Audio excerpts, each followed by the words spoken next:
Good morning and namaskaram to all of you. Honorable Vice Chancellor, Dr. S.V. Suresaji, Professor D.C. Rai, Vice Chancellor from B.R. Ambedkar University, Dr. Mrityunjay, former Director of National Agriculture Innovation Program of Indian Council of Agriculture Research and former President of Agriculture Economic Research Association, Dr. Senthil, Dr. Sheikh Meera, Dr. Anjani Kumar, Dr. N.B. Prakashji, Ms. Josna. We have our distinguished guests, Dr. Nagaraj, Dr. Shailendra, Dr. Rai, Dr. Siddhaya, our deans and directors, Registrar Sahab, and very distinguished colleagues and delegates, and my dear friends. First of all, I would like to express my sincere thanks on behalf of Agriculture Economics Research Association to our Honorable Vice Chancellor for hosting this conference, regional conference at US Bangalore. US Bangalore is a wonderful university. It is always a pleasure to come to this place. I have visited 4 or 5 times to this university. It's a pleasant university. Its environment is so serene, it's clean, a beautiful campus. I really love this campus. So it is always a pleasure, sir, to visit this place, and thank you very much for hosting this conference.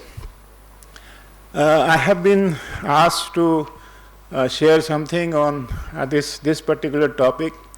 I am, you can say, an elementary level student on digital agriculture. So we have stalwarts sitting here on digital agriculture, but I am just learning on this particular topic, and we say that now the time is of digital revolution. And in our lifetime we have seen several revolutions, green revolution, white revolution, blue revolution, but in 21st century it is said that this is an era of digital revolution. So on digital revolution, there are several aspects. In a simple language, I can imagine that, in earlier days, a small or marginal farmer, he will look to the sky and ask whether it will rain or not. But with digital agriculture in morning, he will get up and see the mobile rather than seeing the sky, and then see whether it is advisory, whether there is a rainfall, and what he has to do. So this kind of transformation is coming in agriculture. And I will just narrate 1 or 2 success stories. 2018, when IFRI board meeting was to be held in New Delhi, so myself, Anjani and Josna, we were looking some places where we can showcase India's success story in agriculture. And during this process, particularly in Maharashtra, I was struck that these are the best places to showcase success stories. One was around in Pune, Bombay highway, is Abhinav Farmers Club. Mr. Bukade is the main person, CEO. He has organized around 1.5 lakh farmers are connected with this Abhinav Farmer Club. He is having only 1.5 acres of the land and earning 5,000 rupees per day. So we interacted with him on his farm. And second was the Shihadri Farms. Shihadri Farm is again a farmer producer organization which is connected with 18,000 farmers and around 250 villages. And they are exporting horticultural commodities to more than 40 countries. So these we realize that these are the wonderful success stories for India. Interacting with Vilas Shinde, who is the CEO of Shihadri Farms and Bodke, we realized that they were practicing integrated farming and modern farming with smallholder agriculture. Mr. Bukade from Abhinav Farmer Club himself is a smallholder, but Shihadri farmers, they are connecting smallholders. And in that process, They were going for precision agriculture. They were undertaking protected agriculture. And also they were having the vertical farming, hydroponics, all names we listen in our studies and in our research organizations, they were practicing. And we realized that the productivity was more than 50 to 100% compared to the traditional farming. And incomes were going up by 25% to 75%. You can imagine that 5,000 rupees per day. The turnover of Shahadri farms is 2,000 crores of rupees. Can you imagine in India, this farmer producer organization, the turnover is so high. So, and they were saving huge water using the precision irrigation. 40 to 60% water is being saved. Fertilizer is also being saved. So they were practicing all kinds of modern farming or the digital farming. So while interacting with them, we realized that there are 4 important pillars of digital revolution in India or any part of the world. And these are the 4 I's I have listed. The first I is digital infrastructure. So no digital revolution can happen without digital infrastructure. This is infrastructure is the broadband connectivity, internet connectivity. So you have to invest on this kind of infrastructure. 4G, 5G network data, you need that one. You need cloud infrastructure. You need artificial intelligence infrastructure. So the first pillar of digital revolution is digital infrastructure. The second I of digital revolution is digital identity, for whom we are working. For us, it is the farmer. So we need to have complete information about the farmer, his profile, what crops he is taking, what kinds of cropping pattern they are taking, and what kind of soil they have, what kind of nutrient they are using. So all kinds of information we gather for this particular group of farming community, and their land records also. And we need the real-time information from these farmers or the identity of the farmers. So without, again, the identity of the farmers, the revolution cannot happen. The third I is digital intelligence. Digital intelligence is converting data into the decision making. You gather all data, but data is of no use unless you convert it to the decision. It's some sort of advisory. So that intelligence is necessary for the digital revolution. Here you need information about the soil, the water, also the prices, weather, all kinds of information is needed. It is not important that how much data you collect. It is important that how the data can be valued for making appropriate decision for the benefit of small and marginal farmers. Here comes several kinds of tools are needed, like artificial intelligence, remote sensing, GPS, all these kinds of tools are needed for digital intelligence. And last pillar, the last I, is digital impact or digital delivery. So the delivery of the information from the research organization or any organization to the farmers field or the farmers, it should benefit the farming community. So when we say the development, if you create any infrastructure, so the development should not be considered that we have created a lot of infrastructure. It should be considered that how it is benefiting the livelihood of the small and marginal farmer, how it is improving the quality of the life of the farming community. Unless they improve the quality of life, the development has no meaning. So we need to see that the farmer or whosoever our stakeholder is benefited of this kind of revolution. So we need 4 pillars of digital revolution. the 4 I's, the infrastructure, the identity, and the intelligent, and also the impact. So there are, when I was with the FREE, so I requested one of my colleagues from Washington, D.C., Mr. Hiro, to review the global success stories on the frontier technologies as well as digital agriculture. These are wonderful techniques, the frontier technologies are digital agriculture, but their outcomes are not visible in the ground. So what are the constraints, what are the success stories?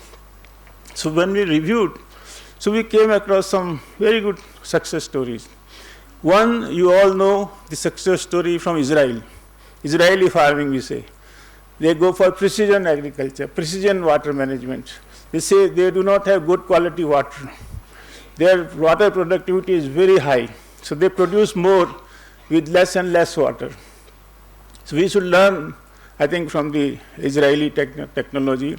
Many research organizations are doing experiments on Israeli farming, but ultimately we need to see how this is going to benefit the farming community. Second successful example, we came from Netherlands. Netherlands, they are having smart greenhouses, smart greenhouse sensors, and AI-driven horticulture.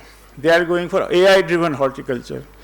And they have very high productivity with limited of land. And you know that the Netherlands is below the sea level. And despite of that, they do not have flooding, and they have huge profit and from the crops which they are growing. China is another wonderful example. They are using lots of drones. Drones, both for war also, they are using, and we have listened a lot of drones during these wars which are happening, conflicts are happening, but drones for agriculture. So they are using drones for agriculture and for the improving productivity. And second, which I think we should learn lesson from them, and Dr. Sheikh Mira can also try, digital villages. So they have, digital villages. Just like Dr. Sheikh Mira, we have climate smart villages, 100 climate smart villages. Similarly, we can think of digital villages, and where we identify farmers, and entire village we transform to digital village. Then we have Japan. Japan has several examples of digital agriculture. They have automated everything, automated tractors. Robots are doing transplanting. It's surprising that how robot is doing transplanting. Lot of automation they have done, and they have AI-enabled harvester. So these things, I think, the best practices, the global best practices, we should learn lessons, how they have done, and should implement in our country. In this context, Indian government is also investing huge resources on digital agriculture as well as digital revolution. One of the important one is the digital mission on agriculture. It is around $330 million investment Indian government has committed. One important one, last budget, they have introduced the AgriStack. AgriStack is nothing but the digital identity. They are plotting, they are mapping each and every farmer. Every farmer will have his ID number. His plot will be identified. So entire information of that plot will be recorded.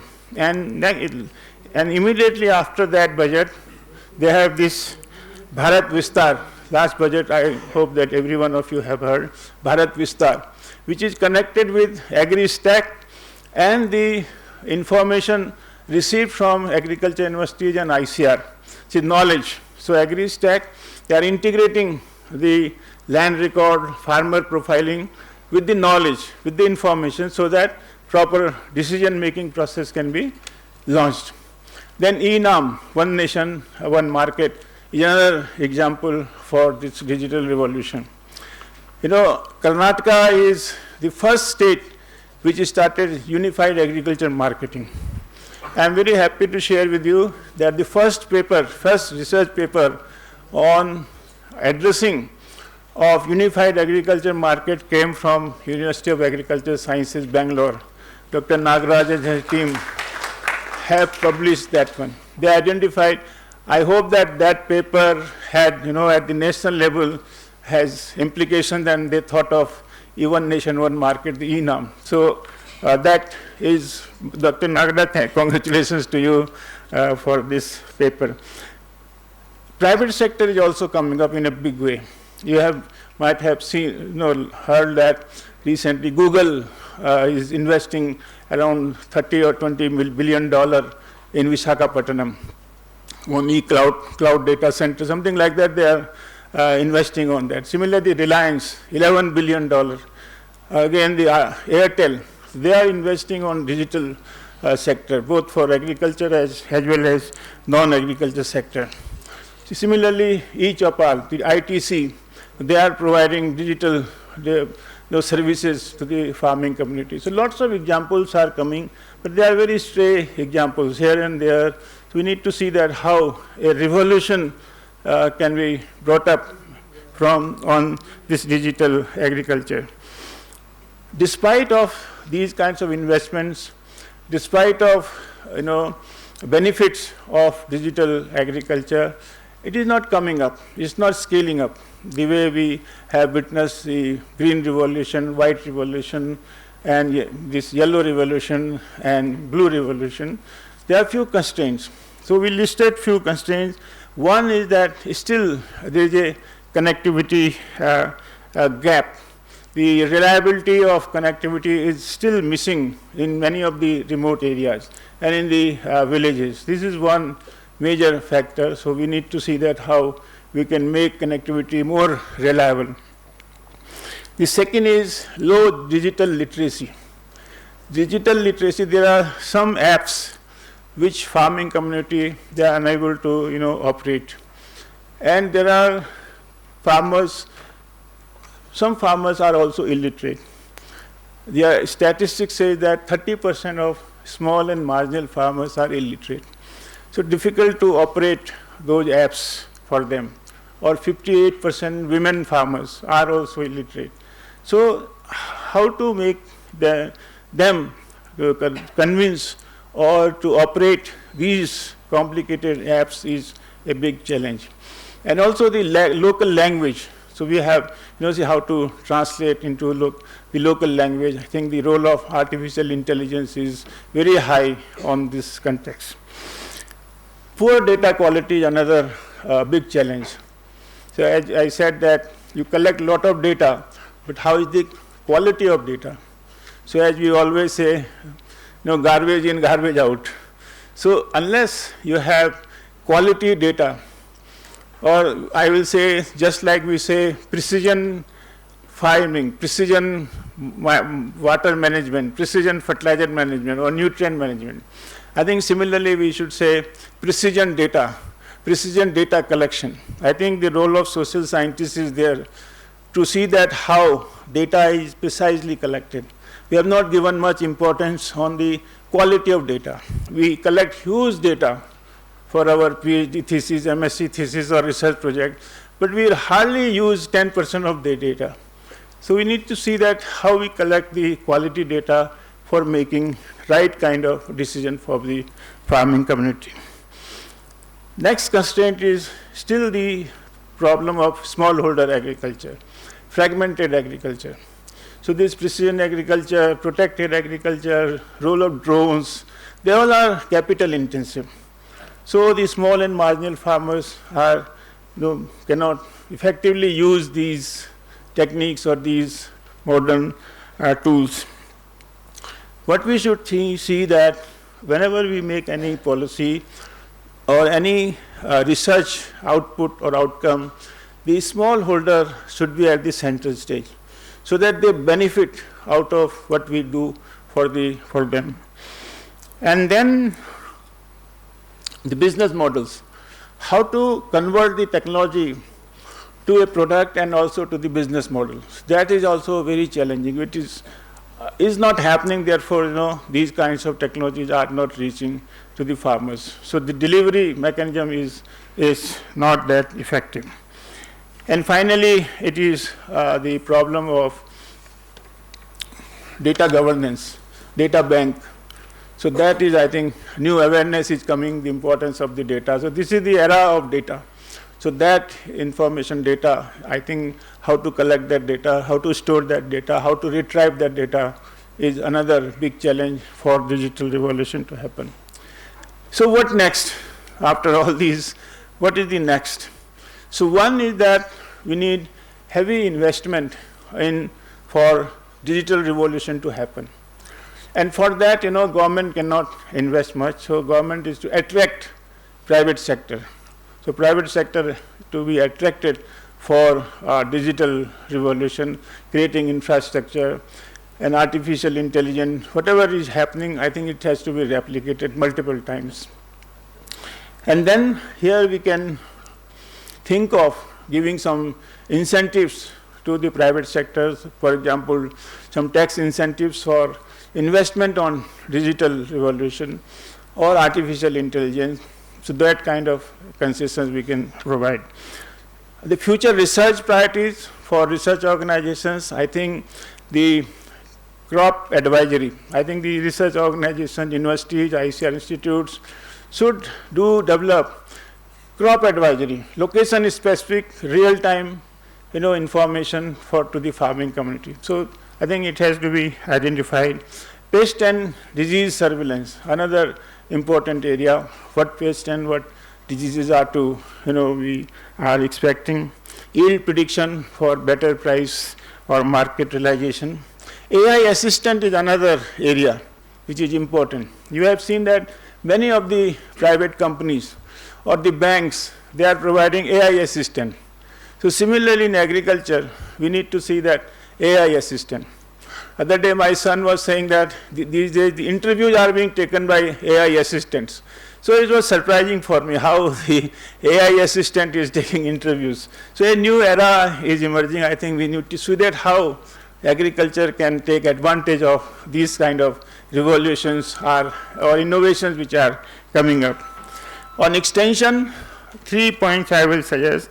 One, I always say that virtual KVKs. We have physical KVKs, but the time has come for virtual KVKs. Can we have virtual KVKs where these all new tools, techniques should be used for the farming community so that they feel themselves near to KVK. They cannot go physically, but virtually they can visit these virtual KVKs. The second is the digital villages, the China example. The second, I think, on extension we should think of. Then the digital literacy, the capacity building of the farming community, the another third area for. And then future policy directions, I think the maintaining good land records, tax incentives, also giving incentives for shifting from fertilizer, from water to digital area so that you save huge subsidies. The technology is substitute of subsidies. So if you have good technology, you can save huge fertilizer, huge of water also in the era of this era. So friends, these are some of the issues I wanted to share with you. But I am happy that this workshop or this conference will give very useful outputs as Dr. Siddhaya has provided. So Dr. Siddhaya, thank you very much for your hard work. Your team has done wonderful work. So friends, thank you very much and wish that this conference or regional conference is a great success. Thank you.